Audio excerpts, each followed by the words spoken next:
gosh, I want to know how much fuel I got left. I saved so much, and Darian just waited a really long time to cut me loose to go, and I still didn't go to full capability.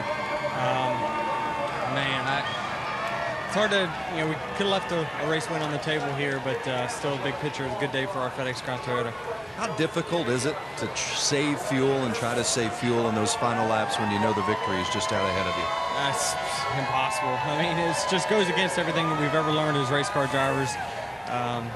Fuel saving, usually when you get terrible fuel mileage, that means you're in the gas, and that's what we're taught to do as kids. And so to back all that up and, to go into fuel save mode, I knew what I had to do. I'd afford to let the 15 beat me, but I couldn't get behind the 48 and 2 right there. So we'll take second and move on. Well, I knew I did a good job.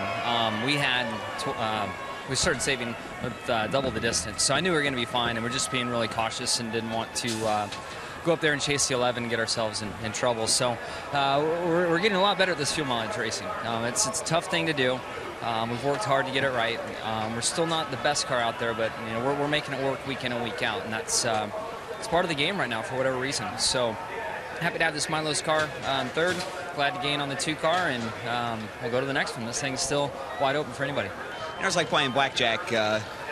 Sometimes you're going to get a good deal, but you're not going to win them all. You know that, and you hope that when you're sitting there with 13 that you can, just not have a lot of chips in the pile. We didn't. We didn't lose too much. We got 11th out of a day where everything kind of fell against us from cautions at the beginning, the lack of them at the end, and we still put out a respectable effort. So good day. Like I said, led a bunch of laps, which helps to make up for, not getting a top 10, but still would like to get those other few spots, but you're not going to catch them breaks every time, and we still made the most out of it. They asked you about saving fuel. You said, I don't think I can save that much. I'm going to go for it. You went ahead and put the throttle down. Do you think now you could have saved enough to make a difference? I don't know. I need to sit back and watch the race and see how it all played out. It's hard to tell. I don't have the whole picture yet, so it's hard for me to say. We had a great night. 3 and 4 Fusion was fast all night. We had IDG on the car here tonight, but it just, I was too loose all night, and I just didn't take big enough swings at it. I didn't want to get tight, because when you get tight here, it's miserable. And there, about 100 to go, we took a big swing at the car, and she really took off. We started turning the fastest lap times, but we had so much track position to make up. And then, you can't beat the fuel mileage. We're just not in that game to be able to go as far as those guys were going. So it hurts to get beat on fuel mileage, but we were the first car of the 3 that made it on fuel mileage. So I feel pretty good with 4th.